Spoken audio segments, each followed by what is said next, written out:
Hello, good evening, नमस्कार। स्वागत है आपका हमारे यूट्यूब चैनल पर।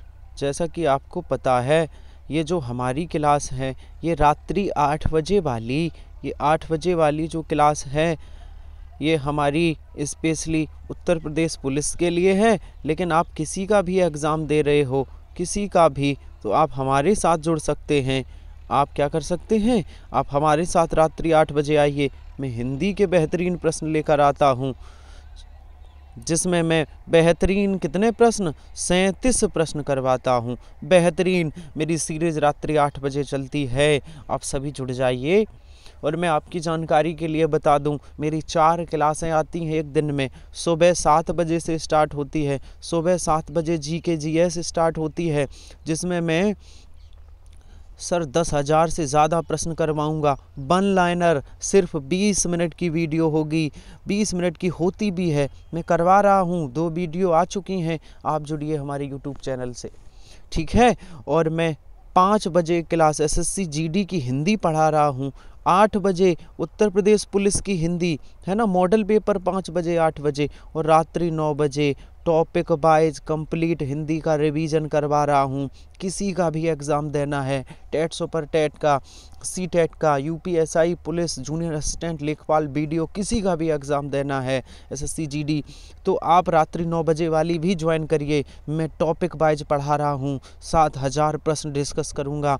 प्रश्न 9 बजे वाली क्लास से ही, 9 बजे वाली भी करिए और 8 बजे वाली भी करिए, 5 बजे वाली भी, ये सभी कर लीजिए। 1 डेढ़ महीने तक हिंदी बहुत अच्छी हो जाएगी। पूरे में पूरे नंबर चाहते हो तो 1 डेढ़ महीने में मेरे साथ मेहनत करिए। चलिए, तो आज स्टार्ट करते हैं। और मैं आपकी जानकारी के लिए बता दूं, जो लोग हमारे टेलीग्राम चैनल पर नहीं जुड़े, जुड़ सकते हैं। टेलीग्राम चैनल का नाम है आमोद सर हिंदी। चलिए, बहुत बढ़िया, बहुत शानदार। बताइए, हमारा आज का पहला प्रश्न है, क्या है हमारा पहला प्रश्न कि दिल छोटा करना। क्या है प्रश्न? दिल छोटा करना मुहावरे का अर्थ क्या है? बताओ।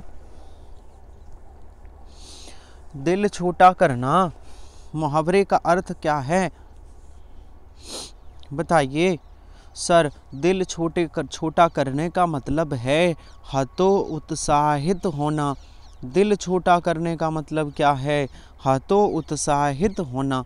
बहुत बढ़िया, बहुत शानदार। चलिए, बताइए। बताइए, कल धोत रूपक रजत शब्द निर्मित में से किसके पर्यायवाची हैं? ये जो शब्द हैं ये किसके पर्यायवाची हैं? क्या आप बता पाओगे? क्या आप बता पाओगे ये किसके पर्यायवाची शब्द हैं? सर, ये जातरूप, ये रूपक, ये रजत, सर किसके पर्यायवाची हैं? ये तो सर चांदी के पर्यायवाची हैं। जातरूप सोने का होता है, रूपक रजत कलधोत ये चांदी के पर्यायवाची हैं। बहुत बढ़िया, बहुत शानदार। एक और बेहतरीन प्रश्न, बताइए। पता है तो बताइए। बहुत बढ़िया विकल्प है, बहुत शानदार है। संकल्प शब्द में कौन सा उपसर्ग है? बहुत बढ़िया। संकल्प शब्द में कौन सा उपसर्ग है? जल्दी से बताइए। संकल्प शब्द में कौन सा उपसर्ग है? सम मत करना, ये वाला सम नहीं। जिस माँ में हलंत लगा है ये वाला सम होगा। आंसर सी, ये वाला सम होगा। बहुत बढ़िया, बहुत शानदार। चलिए, बताइए। और ये प्रश्न गलत होगा बहुत लोगों का, हमने पहले ही बता दिया है।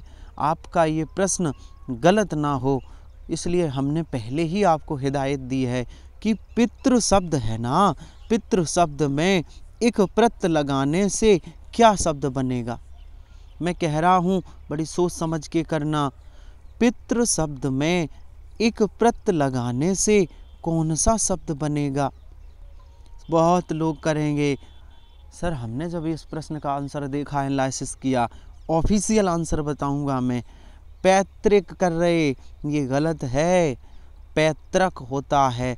कहोगे सर इक लगा है तो पितृ पितृ इक होना चाहिए, पैतृक नहीं पैतृक। याद रखना, ऐसे स्पेशल प्रश्न ही एग्जाम में आते हैं। सर जो दिखते कुछ और हैं होते कुछ और हैं, है ना। लगता है कि पैतृक होगा पर है नहीं, पैतृक आंसर है, सी विकल्प सही है। याद रखना, इसे अपने दिमाग में उतार लेना, बड़ा ज़बरदस्त प्रश्न है। चलिए बताइए, बहुत बढ़िया प्रश्न है। एक और शानदार प्रश्न है, बताइए संज्ञा शब्द है, कौन सा शब्द है जो संज्ञा है, बताइए बताइए। सर पतला संज्ञा है, नहीं ये तो विशेषण है। हरा विशेषण है, गहरा विशेषण है, संज्ञा है सभा। जो सभा है ये संज्ञा है, और कौन सी संज्ञा है, सभा में समूहवाचक संज्ञा है। कौन सी, समूहवाचक। बहुत बढ़िया, बहुत शानदार। चलिए आगे आगे बताइए, निम्नलिखित में से कौन सा शब्द विशेषण है, कौन सा शब्द विशेषण है, बताइए।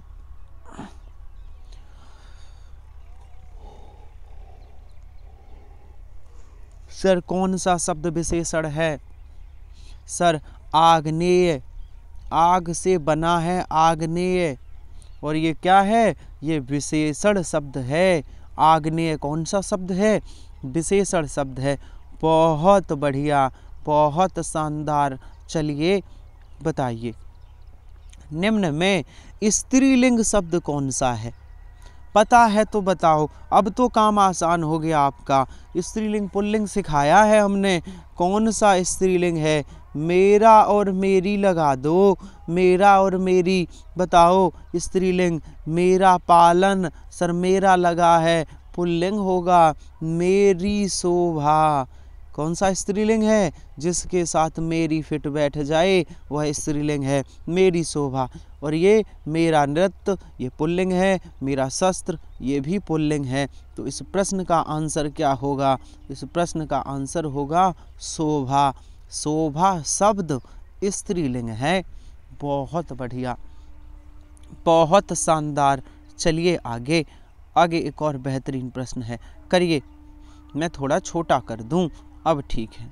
पढ़िए, राम राज्य में भी प्रजा दुखी थी। नीचे दिए गए विकल्पों में वाक्य में रेखांकित शब्द का बहुवचन बताइए। प्रजा का बहुवचन बताइए, पता है तो बता दीजिए। बहुत बढ़िया प्रश्न है। ऐसे ही एक वचन बहुवचन पूछता है, ऐसे थोड़ी नहीं एग्जाम में पूछ लेगा किताब का बहुवचन, नहीं, कठिन पूछेगा। इनका अभ्यास करना है, और ये कठिन गिने चुने ही होते हैं। सर प्रजा का बहुवचन क्या है, जल्दी से जवाब दीजिए।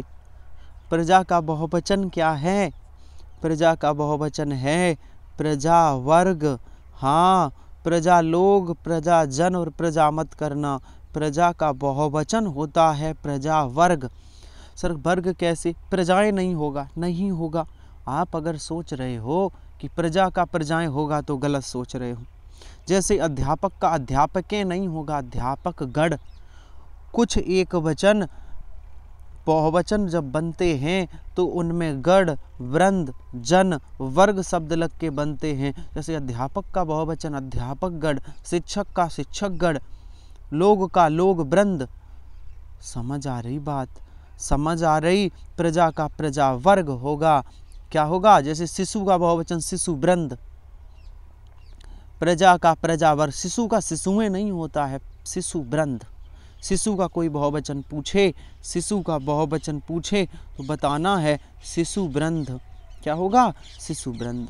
चलिए बताइए, अगर आपने हमारी रात्रि 9 बजे वाली क्लास की है जिसमें हमने भाषा तथा बोली और लिपि पढ़ाई हैं, तो ये प्रश्न गलत नहीं होगा, प्रश्न गलत नहीं होगा। मगही किसकी उपभाषा की बोली है, मगही किस उपभाषा की बोली है, बताइए। मगही किस उपभाषा की बोली है, सर मगही मैथिली और भोजपुरी, ये किसकी हैं, बताइए।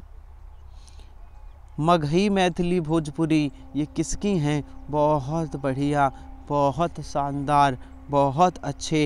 ये किसकी हैं? सर ये तो बिहारी हिंदी की हैं। किसकी हैं? बिहारी हिंदी की। अच्छा बताओ, छत्तीसगढ़ी किसके अंतर्गत आती है? सर पूर्वी हिंदी के। पूर्वी हिंदी में 3 भाषाएं होती हैं। कौन कौन सी? ABC, अवधी, बघेली, छत्तीसगढ़ी। अच्छा, मालवी किस बोली किस उपभाषा की है? तो मालवी बोली ये राजस्थानी की है। राजस्थानी में 4 बोलियां आती हैं, मालवी, मेवाती, मारवाड़ी और जयपुरी। जयपुरी को ढूढ़ारी भी कहते हैं। बहुत बढ़िया, बहुत शानदार। चलिए आगे चलते हैं। हमारा अगला प्रश्न बताइए। बताइए अगला प्रश्न। तो आपने अगर भाषा और बोलियां टॉपिक नहीं लिया है तो ले लीजिए। रात्रि 9 बजे मैं अभ्यास करा रहा हूँ टॉपिक वाइज, जुड़ जाइए वहाँ। बहुत शानदार प्रश्न करवाते हैं वहाँ, जुड़ जाइए। किस वाक्य में क्रिया का भाववाच्य का प्रयोग हुआ है? कौन सा वाक्य है जिसमें क्रिया के भाववाच्य का प्रयोग हुआ? भाववाच्य वाला वाक्य कौन सा है? जवाब दीजिए। आपको हमने 10 सेकंड दिए, जवाब दीजिए।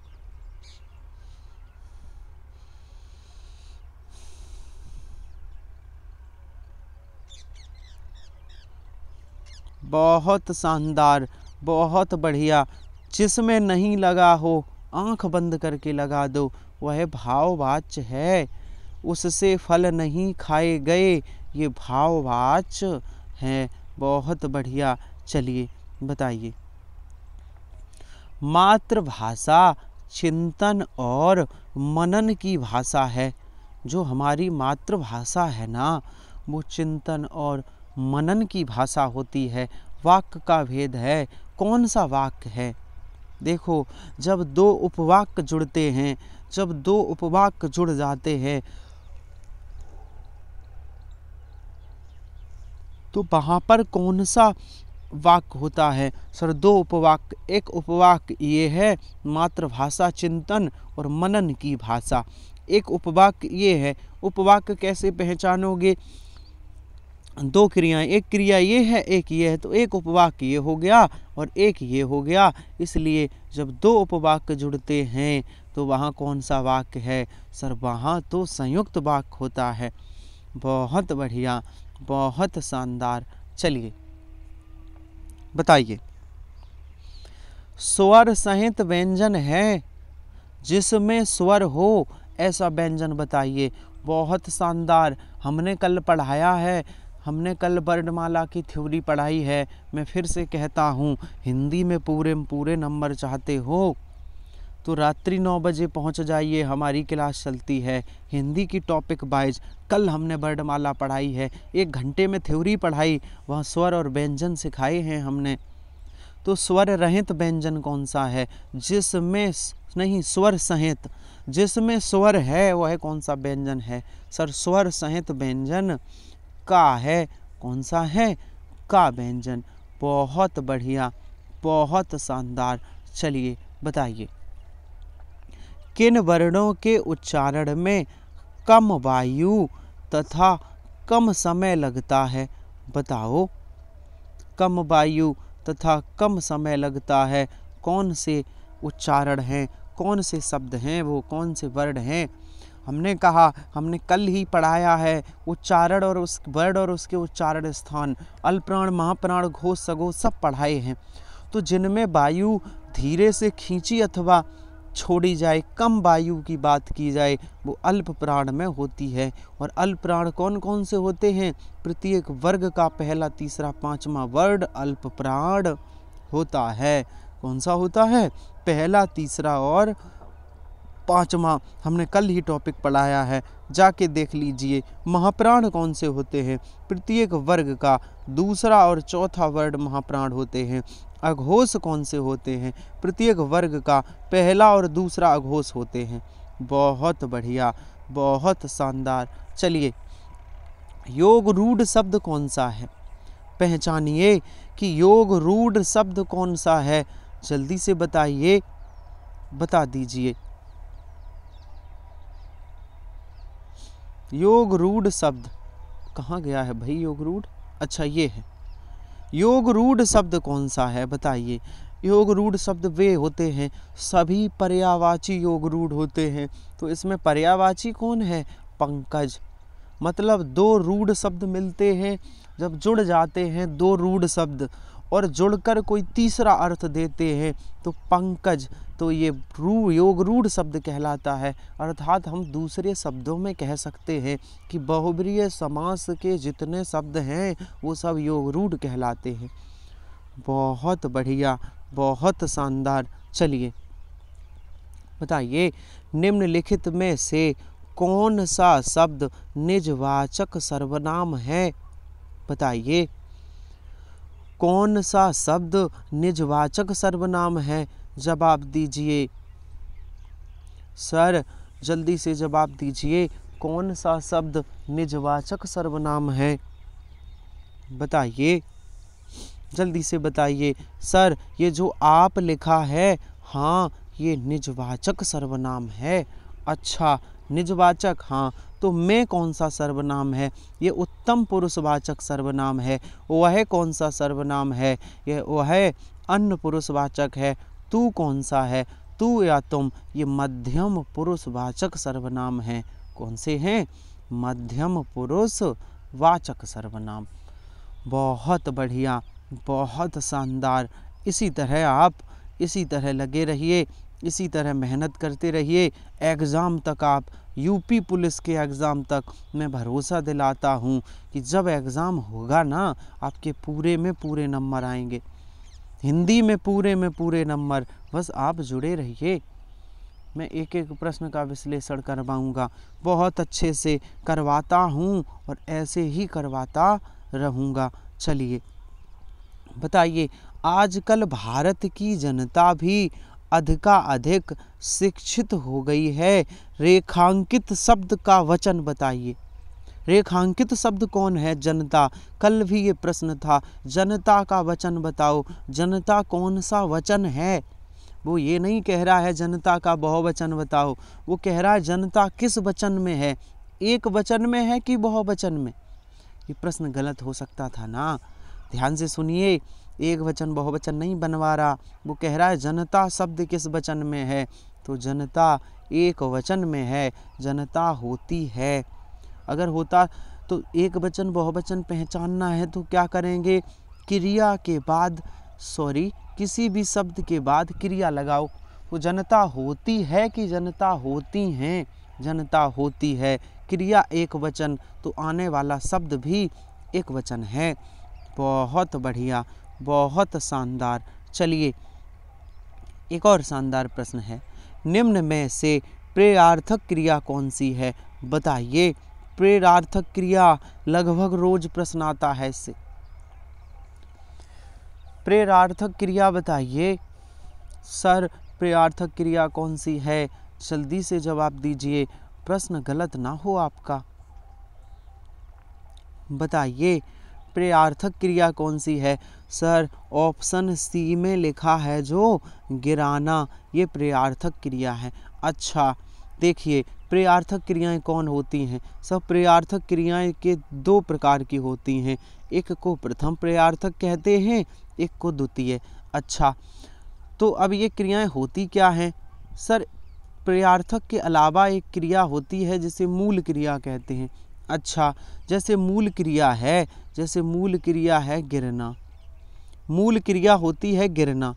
अब गिरना में अगर आना प्रत्यय लगा दो तो बन जाएगी प्रथम प्रेरार्थक, और गिरना में वाना प्रत्यय लगा दो तो बन जाएगी द्वितीय प्रेरार्थक। तो गिरना में आना प्रत्यय लगाओ, क्या बनेगी? सर, गिराना। तो गिराना जो है इसमें प्रथम प्रेरार्थक है, और गिरना में वाना प्रत्यय लगाओ तो हो जाएगी गिरवाना। और इसमें कौन सी क्रिया है? इसमें द्वितीय प्रेरार्थक है। कौन सी? द्वितीय प्रेरार्थक। बहुत बढ़िया। तो प्रेरार्थक क्रिया किस में है? गिराना में। अच्छा चलो कुछ और पूछ लूँ, पता है तो बता दो, पता है तो बता दो। उठना का बताओ प्रयार्थक क्रिया। उठना, उठना का बताओ, उठना का बताओ। उठना की होगी उठाना और उठवाना। क्या होगी? उठाना और उठवाना। और चमकना की क्या होगी? चमकना की प्रयार्थक बनाओ सर। चमकना की होगी चमकाना और चमकवाना। देना की क्या होगी? देना की बता सकते हो? देना की होगी दिलाना और दिलवाना। देना की क्या होगी? दिलाना और दिलवाना।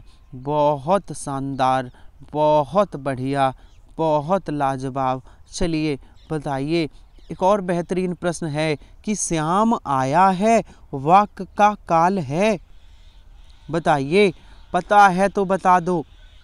और ध्यान से सुनिए, मैं अगला टॉपिक यही पढ़ाने वाला हूँ, काल। मैं अभी वर्णमाला से संबंधित क्वेश्चन करवा दूँ, फिर मैं जो टॉपिक लेके आने वाला हूँ रात्रि 9 बजे, वो काल लेकर आऊँगा, काल पढ़ाऊँगा। आइए सभी लोग, ठीक है? काल पढ़ाऊँगा, थ्योरी और उससे संबंधित प्रश्न। चलिए, श्याम आया है वाक्य का काल है। सर, श्याम आया है या फिर कहें श्याम आ चुका है, एक ही बात है। अर्थात ये वर्तमान की बात है और बात समाप्ति का बोध हो रहा है, इसलिए पूर्ण वर्तमान काल है। कौन सा काल है? पूर्ण वर्तमान काल। बहुत बढ़िया, बहुत शानदार। चलिए बताइए, कौन सा पद विकृत नहीं होता? कौन सा पद है जो बदलता नहीं है, जिसके एक वचन बहुवचन नहीं बनते, जिसके स्त्रीलिंग पुल्लिंग नहीं बनते? कौन सा पद है? सर, जो विकृत नहीं होता उसे अवकारी या अव्यय कहते हैं। अव्यय कभी विकृत नहीं होता। जैसे तथा, क्या तथा का बहुवचन बनाया जा सकता है? नहीं, तथा एक अव्यय शब्द है, इसलिए का बहुवचन एक वचन है क्या? नहीं, ये अव्यय शब्द है। तो जो विकृत ना हो, जो ना बदले, वो अव्यय शब्द हैं। चलिए बताइए, बता दीजिए फिर। बताइए, पवन शब्द में कौन सी संधि है? बताइए, पवन शब्द में कौन सी संधि है? सर, इसका संधि विच्छेद होगा पौधन, पौधन अन। पवन का क्या होगा? पौधन अन। अब बताओ सर, इसमें तो अयादी संधि है। कौन सी? अयादी। एक बात और ध्यान रखना, जब 3 अक्षर के ऐसे शब्द पूछे जाएं और उनमें संधि पूछी जाए तो 99% उसमें अयादी संधि होती है। 3 अक्षर का शब्द हो, पवन, पावक, ये सभी में अयादी संधि है। बहुत बढ़िया, बहुत शानदार। चलिए बताइए, बताइए क्या प्रश्न है कि जिसकी गहराई का पता ना लग सके के लिए एक शब्द होगा। जिसकी गहराई का पता ना लगे उसे क्या कहते हैं? जवाब दीजिए। और बहुत बढ़िया प्रश्न है, जिसकी गहराई का पता ना लगे उसे क्या कहते हैं? सर, उसे अगाध कहते हैं। क्या कहते हैं? उसे तो अगाध कहते हैं, जिसकी गहराई का पता ना लगे। बहुत बढ़िया, बहुत शानदार, बहुत अच्छे। इसी तरह जवाब दीजिए। और एक और प्रश्न है, जंगम शब्द का विलोम है। भैया, जंगम का विलोम बताना है। बताइए, पता है तो बता दो, जंगम का विलोम क्या है? सर, जंगम का होता है, क्या होगा? स्थावर। चंचल मत करना। जंगम का होता है स्थावर। और चेतन का विलोम क्या होता है? मूढ़ या जड़। चेतन का होता है मूढ़ या जड़, और जंगम का क्या है? स्थावर। बहुत शानदार, बहुत बढ़िया। आ गई लोकोक्ति, बता दो फिर। लोकोक्ति आ गई है, जरा बताइए इसका जवाब क्या होगा? हमारी लोकोक्ति है कि आँख न दीदा काढ़े कसीदा। लोकोक्ति का अर्थ क्या है?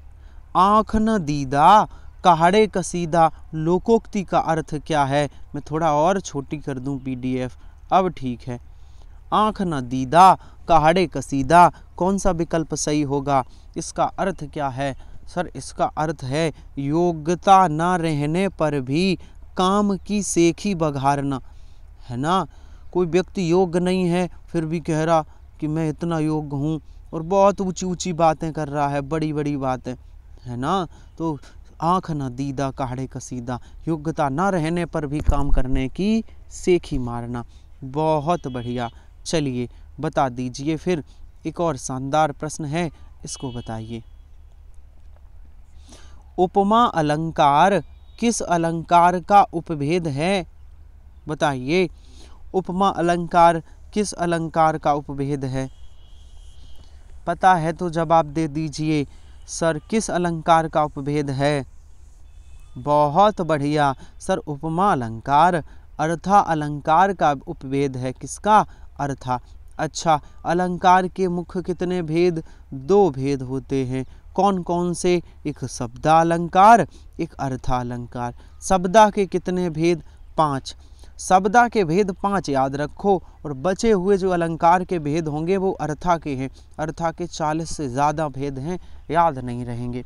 शब्दा के कौन कौन से हैं? अनुप्रास होता है, यमक अलंकार, अनुप्रास अलंकार, यमक, श्लेष अलंकार, पुनरोक्ति और वक्रोक्ति। शब्दा के कितने भेद? 5। और बचे हुए शेष किसके होते हैं? शेष होते हैं अर्था के।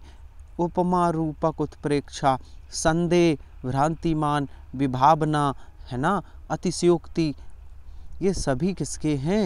ये सभी किसके हैं? उदाहरण अलंकार भी है, तो अर्थालंकार के भेद हैं। बताइए, बहुत शानदार प्रश्न है। जवाब दीजिए कि जो तरड़ी है इसका अर्थ क्या है? तरड़ी शब्द का अर्थ क्या है? बहुत अच्छा प्रश्न है, जवाब दे दीजिए, जवाब दे दीजिए। बहुत शानदार प्रश्न है। तरड़ी शब्द का अर्थ क्या है? सर इसका अर्थ होगा सूर और नाव।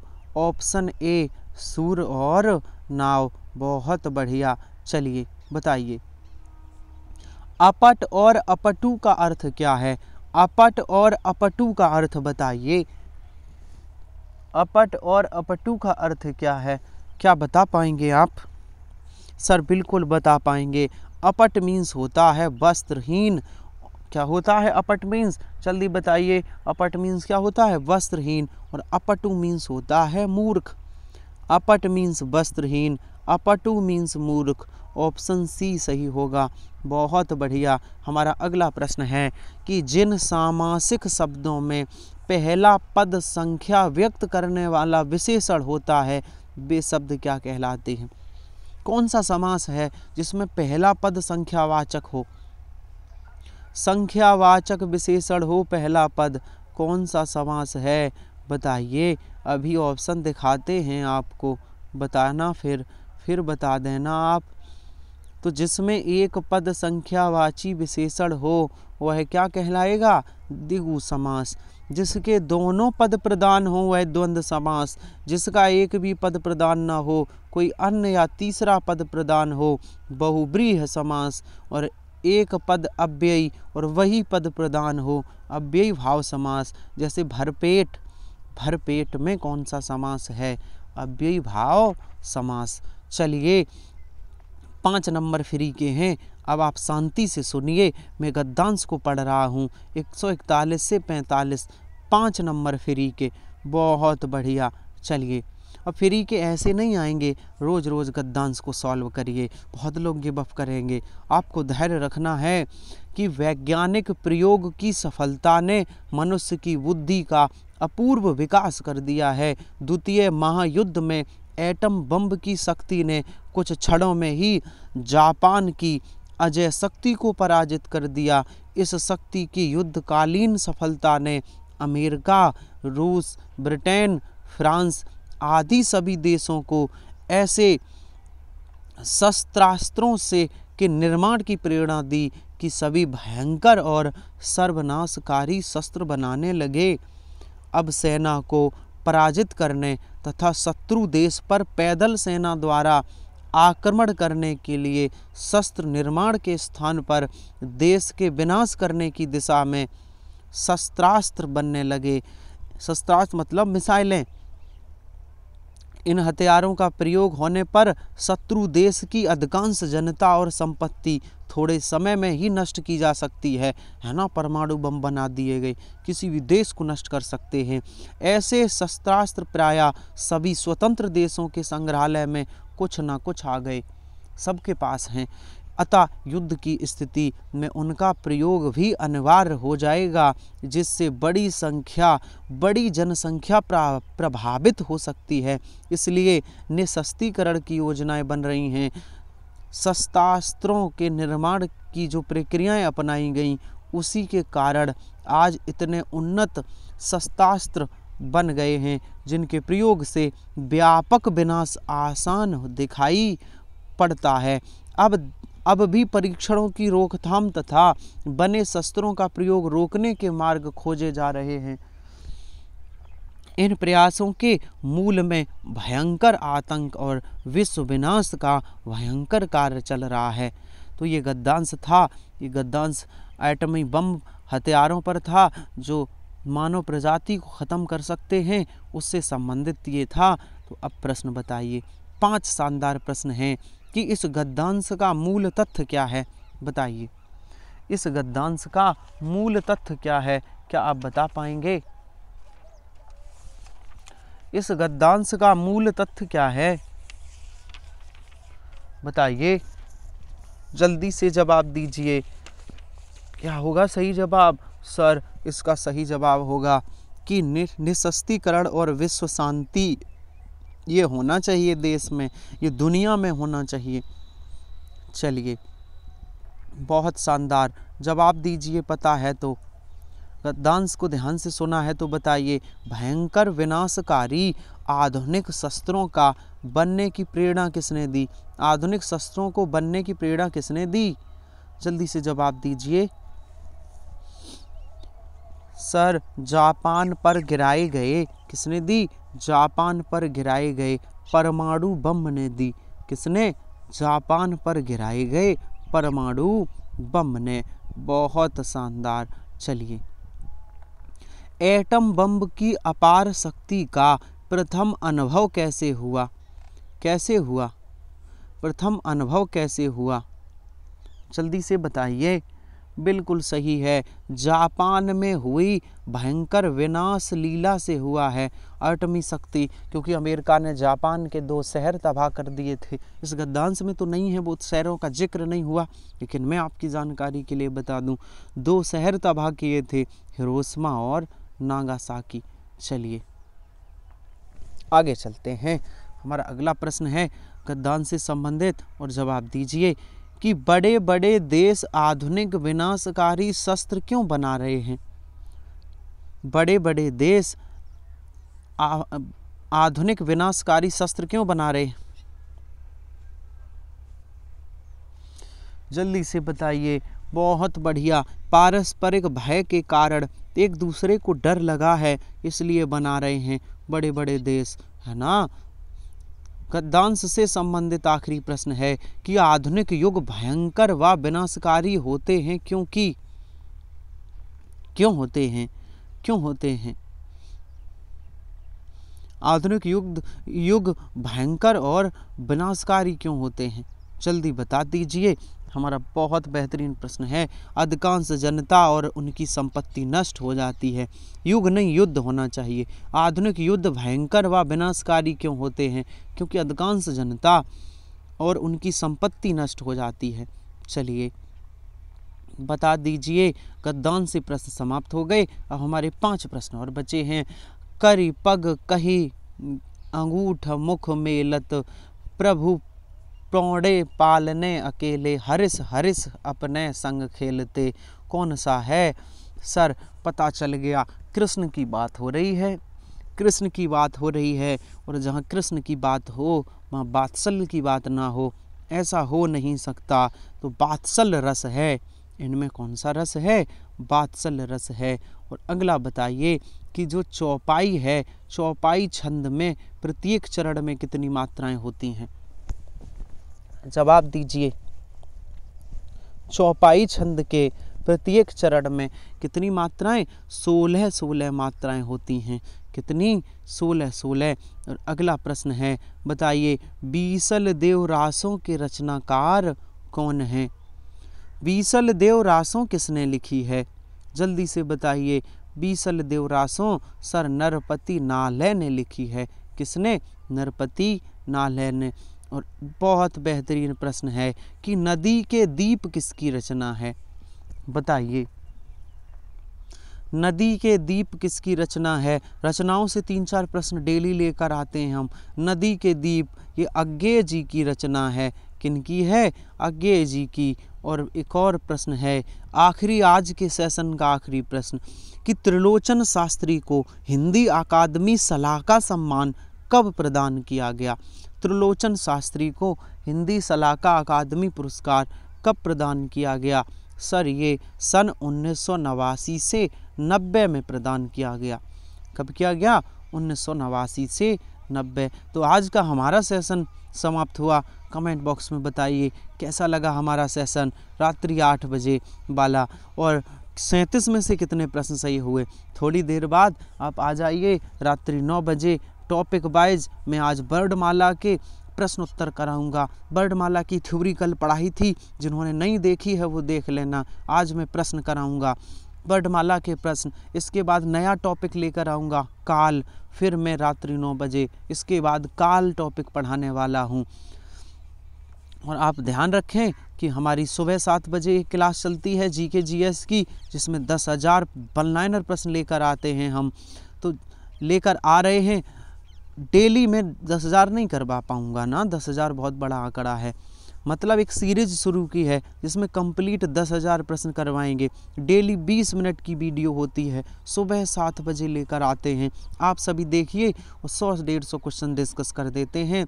ठीक है, तो जो लोग हमारे टेलीग्राम चैनल पर नहीं जुड़े, जुड़ सकते हैं। टेलीग्राम चैनल का नाम है आमोद सर हिंदी। ठीक है, तो आज की क्लास समाप्त करते हैं। मिलते हैं कल इसी समय। तब तक के लिए धन्यवाद।